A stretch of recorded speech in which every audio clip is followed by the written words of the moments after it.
हुई थी। रानू चिड़िया के ससुराल में उसकी सास, नंद और उसका पति मानो चिड़ा थे। शुरू शुरू में सब रानू चिड़िया का बहुत ख्याल रखते थे, फिर आहिस्ता आहिस्ता सब बदलने लगे। एक दिन मानो चिड़ा अपनी पत्नी रानू चिड़िया के लिए प्यार से आइसक्रीम लाता है।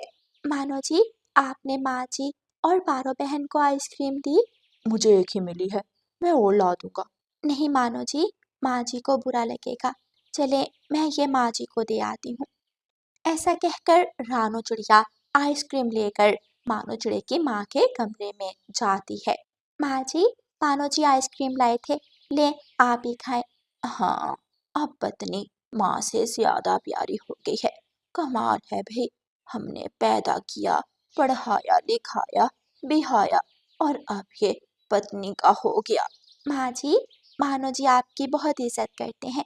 चले, आप आइसक्रीम खाएं। रानू चिड़िया की सास आइसक्रीम लेती है और खाने लगती है। थू थू, कितना बुरा स्वाद है, खुद को पसंद नहीं आया तो देने चली आई। माँ जी, ये आप क्या कह रही हैं? जाओ जाओ बेबी, सब पता है तुम पढ़ी लिखी बहुओं के चाले, हमने बाल धूप में सफेद नहीं किए। रानू चिड़िया रोते हुए अपने कमरे में आ जाती है। क्या हुआ रानो, तुम तो माँ जी के लिए आइसक्रीम लेकर गई थी। फिर रानू चिड़िया मानो को सारी बात बताती है। पता नहीं माँ जी को क्या हो गया है। मैं बात करता हूँ माँ जी से। ऐसे कहते हुए मानो चिड़ा अपनी माँ के कमरे में चला जाता है। रानू चिड़िया आवाजें देती रहती है, लेकिन मानो चिड़ा निकल जाता है। मानो जैसे ही अपनी माँ के कमरे के दरवाजे के पास जाता है, अंदर से उसकी बहन पारो की आवाजें आ रही थी। अरे माँ, बहुत अच्छा किया, ऐसे ही करना, देखना कुछ दिनों में ये सीधी हो जाएगी।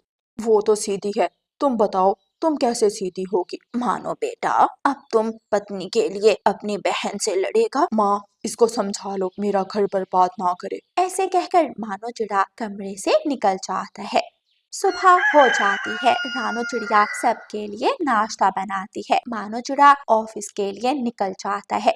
जैसे ही मानो घर से निकलता है, पारो जल्दी से रानू चिड़िया के कमरे की तरफ जाती है। तुमने अच्छा नहीं किया रानो, तुमने मुझसे दुश्मनी ली है, अब इसका अंजाम भी देख लेना। पारो बहन, मैंने क्या किया है? चल उठ, काम कर घर का, अब तुम दिन में अपने कमरे में नजर ना आओ। पारो रानू चिड़िया को पंख से पकड़कर ले जाती है। चलो जल्दी से मेरे कपड़े धो, और हाँ, आज खाने में बिरयानी और खीर बनेगी। मैंने कल सबके कपड़े धोए हैं। पारो अलमारी से इस्त्री किए हुए कपड़े लाकर मट्टी में फेंक देती है। हो गए धोने वाले, चलो अब। रानू चिड़िया सारा दिन गर्मी में काम करती है और फिर चूल्हे के आगे खड़े होकर खाने बनाती है। ज्यादा काम की वजह से रानू चिड़िया की तबीयत खराब हो जाती है और वो बेहोश होकर गिर जाती है। पारो चिड़िया जैसे ही रसोई में आती है, रानू चिड़िया को बेहोश देखकर शोर मचा देती है। माँ माँ, तुम्हारी बहू को क्या हुआ? रानू चिड़िया की सास जल्दी से रानू चिड़िया को उठाकर बुलबुल डॉक्टर के पास ले जाती है। बुलबुल डॉक्टर रानू चिड़िया का चेकअप करती है और कहती है, बधाई हो, आपकी बहू अंडा देने वाली है। रानू चिड़िया की सास तो खुश हो जाती है, लेकिन आपको इसके आराम का और ग़िज़ा का खास ख्याल रखना होगा। अरे, सारा दिन आराम ही करती है। रात को मानो चिड़ा घर आता है। रानू चिड़िया को ऐसे बिस्तर पर पड़ा देखकर परेशान हो जाता है। रानो, क्या हुआ? कुछ नहीं मानो जी, मैं ठीक हूँ। हाँ, सारा दिन बिस्तर पर आराम किया है, मजे हैं भाई। लो भाई, खीर खाओ, अपने पंखों से बनाई है मैंने। मानो बेटा, आज मैं बहू को बुलबुल डॉक्टर के पास लेकर गई थी। उसने कहा था कि रानो अंडा देने वाली है। मानो ये सुनकर खुश हो जाता है। रानो, तुम बस आराम करो, मैं किस लिए कमाता हूँ, मैं तुम्हें एक नौकरानी रख देता हूँ। और हाँ, अब तुम अच्छा अच्छा भोजन खाओ।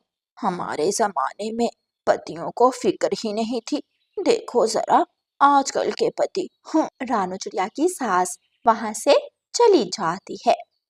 अगले दिन एक बूढ़ी चिड़िया रानू चिड़िया की सास से मिलने आती है। अरे, तुम तो बहुत भाग्यशाली हो जो तुम्हें इतनी सुंदर बहू मिली। अरे, ये सुंदरता तो मेरी बेटी पारो के सामने कुछ भी नहीं। मेरी पारो तो लाखों में एक है। अरे बहन, तुम्हारी बहू तो सेवा करने वाली है। मैं देख रही हूँ कब से इधर उधर काम कर रही है। ये तो दिखावा है बहन, मैं सब जानती हूँ। रानू चिड़िया किसी बात का जवाब नहीं देती और अपने कमरे में जाकर रोने लगती है। अगले दिन रानू चिड़िया अंडा दे देती है। मानो चिड़ा बहुत खुश था। मानो ने एक नौकरानी भी रख दी थी। अब रानू चिड़िया सिर्फ अपने अंडे का ख्याल रखती थी। बेहया बेशरम, हर वक्त अपने पति के साथ चिपकी रहती है। अरे, हमारे जमाने में तो ऐसी लज्जा थी कि पति से बात तक नहीं करते थे। माँ जी, बस बहुत हो गया। आपका जमाना आपके साथ गुजर गया। रानो इस जमाने की बहू है। अगर आपको रानो के जमाने की सहूलतें नहीं थी तो इसमें रानो का क्या दोष। मैं तो ऐसे ही बात कर रही थी। अब भला माँ हूँ, इतना भी हक नहीं मेरा। माँ जी, आपका बेटा मैं हूँ, मुझ पर हक है। आप मुझे जो मर्जी कह लें, लेकिन आप रानो को कुछ मत कहना और इस पारो को भी समझा दें। ऐसे कहकर मानो चिड़ा वहां से चला जाता है। माँ जी, ये क्या हुआ? ये भाई तो बिल्कुल बदल गया। पारो, मैं तो संभल गई हूँ, अब तुम भी संभल जा। आज मानो ने इतना कहा है, ये ना हो कि कल इस चिड़िया को लेकर अलग हो जाए, फिर मैं इस उम्र में भोजन कैसे खोजूंगी। ठीक है माँ, मैं भी आज के बाद रानो भाभी को कुछ नहीं कहूंगी। इस तरह मानो के एक सही कदम से घर में सुख शांति का माहौल हो जाता है और सब हंसी खुशी रहने लगते हैं। प्यारे दोस्तों, इस कहानी को लाइक, अपने दोस्तों के साथ शेयर और चैनल को सब्सक्राइब करना बिल्कुल मत भूलना। आपका धन्यवाद।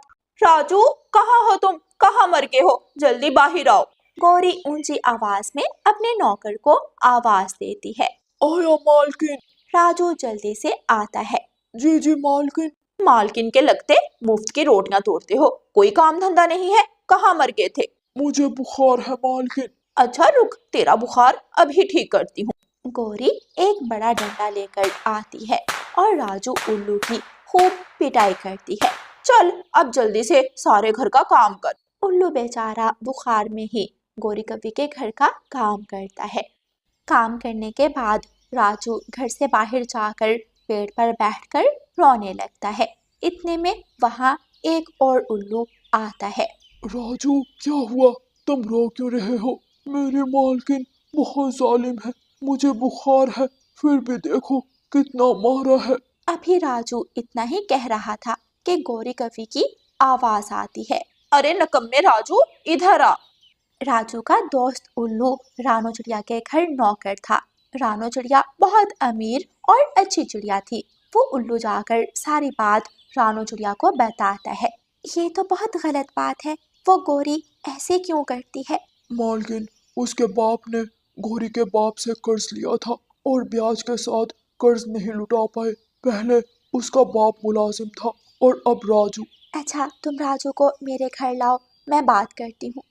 अगले दिन चिड़िया का नौकर उल्लू जल्दी से गौरी कवि के घर की तरफ जाता है।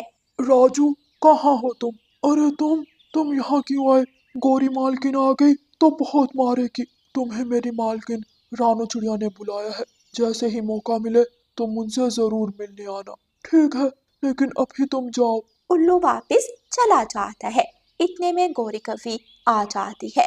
क्यों रे राजू, ये तुम्हारा महल है क्या जो अपने दोस्तों को बुलाते हो? गौरी फिर से राजू को थप्पड़ मारती है। बात बात पर राजू को थप्पड़ मारना गौरी की आदत बन गई थी। राजू चुपचाप चिड़िया के घर का काम करता है और जैसे ही गौरी कवि सोती है, राजू जल्दी से घर से निकलता है और रानो चिड़िया के घर आता है। आओ राजू, मुझे उल्लू ने बताया था। मेरी मदद करें, वरना वो गौरी मुझे मार देगी। मुझे उल्लू ने बताया है तुम्हारे पापा ने गौरी के पापा से कर्जा लिया था। कितना कर्जा था? 100 रुपए। और अब ब्याज के साथ कितना है? पता नहीं, मालकिन को पता होगा। अगर मैं तुम्हारा कर्जा दूं तो क्या तुम आजाद हो जाओगे? मैं आपकी बहुत सेवा करूंगा। चलो देखते हैं तुम घर जाओ, मैं कल आऊंगी। राजू जल्दी से गौरी कवि के घर चला जाता है और अपने आजाद होने के दिन का इंतजार करने लगता है। रात हो जाती है। राजू को सुबह के इंतजार में नींद नहीं आ रही थी। मेरे दिन भी अच्छे आएंगे, मैं भी कभी सुकून से रह सकूंगा। ऊपर वाले मेरी मदद कर। सुबह हो जाती है और रानू चिड़िया गौरी कवि के घर की तरफ जाती है। वाह वाह, आज तो बड़े बड़े पक्षी आए हैं। हाँ, मैं तुमसे मिलने आई हूँ गौरी। आओ आओ। गौरी राजू को आवाज देती है। राजू आता है। गौरी अपनी आदत की वजह से राजू को थप्पड़ लगाती है। जा जल्दी से कुछ खाने को ला। गौरी बहन, ये आप क्या कर रही हैं? बिला वजह किसी पर जुल्म करना ठीक नहीं होता। तुम इस नौकर की बात कर रही हो? अरे छोड़ो, इनको तो आदत है। मुझे ये नौकर अच्छा लगा। गौरी, क्या तुम इसे मुझे दोगी? इस उल्लू में ऐसा क्या है जो तुम्हें अच्छा लगा? नजर नजर की बात है। अरे इसका तो बहुत सारा कर्जा है। फिर भी कितना? पूरे 50,000 रुपए। मेरे पिता ने सिर्फ 100 रुपए लिए थे। तो ब्याज कौन देगा? तेरा बाप। गौरी राजू को एक और थप्पड़ लगाती है। अच्छा, ये लो 50,000 और इसे मुझे दे दो। वाह वाह, क्या बात है। चलो तुम्हारी मर्जी। जाओ राजू, हिसाब बराबर हुआ। अभी एक हिसाब रहता है। वो क्या? राजू एक जोर का थप्पड़ गौरी के लगाता है। अब हुआ हिसाब बराबर। ऐसा कहते हुए राजू रानू चिड़िया के साथ चला जाता है और गौरी कवि देखती ही रह जाती है। घर आकर रानू चिड़िया राजू से कहती है, राजू, वैसे बहुत हिम्मत दिखाई तुमने। मैं बहुत तंग था उस गौरी कवि से। राजू, तुम अब आजाद हो, तुम जहाँ चाहो रह सकते हो। मुझे आपके पास रहना है। तुम्हारी मर्जी, लेकिन तुम्हें इसकी भगाड़ मिलेगी। दूसरी तरफ गौरी कवि राजू का थप्पड़ खाकर गुस्से से भरी हुई थी। उस राजू की इतनी हिम्मत कि मुझ पर हाथ उठाए। इतने में गौरी कवि का पति कालू कौवा वहाँ आता है। राजू, कहाँ हो? पानी लाओ। वो राजू चला गया है। कहाँ? फिर गौरी कवि कालू कौवे को सारी बात बताती है। कालू मन ही मन सोचता है, जो काम इतने वर्षों से मैं नहीं कर पाया, उस नौकर ने कर दिया। वाह राजू वाह। मुझे उस राजू से बदला लेना है। चल जाने दे गौरी, तुम मुझे पानी दो। मैं? हाँ, अब राजू नहीं रहा तो तुम ही सारे काम करोगी। हाय मेरी किस्मत, ये मैंने क्या कर दिया? तुमने 5,000 की जगह 50,000 लिए हैं। वो तो मैंने रानू चिड़िया के सामने शौखी मारी थी। मुझे क्या मालूम था वो सच में इतने पैसे साथ लाई है। कालू चलो, अब जाओ कोई काम करो। फिर गौरी कवि घर का सारा काम खुद ही करती है। बाहर से सामान लाना, घर की सफाई करना, बर्तन धोना और बाकी सारे काम गौरी खुद ही करती है। दूसरी तरफ राजू मजे मजे से रानू चिड़िया के घर में रह रहा था। ऊपर वाला गौरी कवि से उसके जुल्म का बदला जरूर लेगा। उसने मेरे साथ बहुत गलत किया। राजू अपना गुजरा हुआ वक्त याद करके बहुत दुखी था। राजू का दोस्त उल्लू राजू के पास आता है। यार राजू, मैं बाजार गया था, पता है वहाँ मैंने क्या देखा? क्या देखा दोस्त? एक तेज रफ्तार गाड़ी ने गौरी को टक्कर मार दी और गौरी कवि सड़क पर पड़ी रोती रही, लेकिन किसी ने उसकी मदद ना की। उसके साथ ऐसा तो होना ही था, वो बहुत जालिम थी। तो देखा प्यारे दोस्तों, जुल्म की सजा जरूर मिलती है, इसलिए हमेशा मजलूम की बददुआ से बचना चाहिए और रानू चिड़िया की तरह नेक दिल होना चाहिए, जो सबकी मदद करके दुआएं लेती है। और प्यारे दोस्तों, इस कहानी को लाइक, अपने दोस्तों के साथ शेयर और चैनल को सब्सक्राइब करना बिल्कुल मत भूलना। आपका धन्यवाद। मैं हूँ नन्ही रानो चिड़िया, करती हूँ मैं ची ची ची। छोटी सी है चोंच मेरी, लगती हूँ बड़ी प्यारी सी।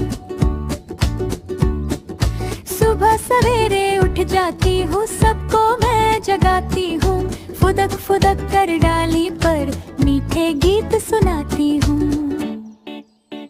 रानो चिड़िया, रानो चिड़िया, उड़ती जाए फुर फुर फुर। नीला अंबर मेरा घर है, पंख फैलाकर उड़ती हूँ। झटपट नीचे आती हूँ।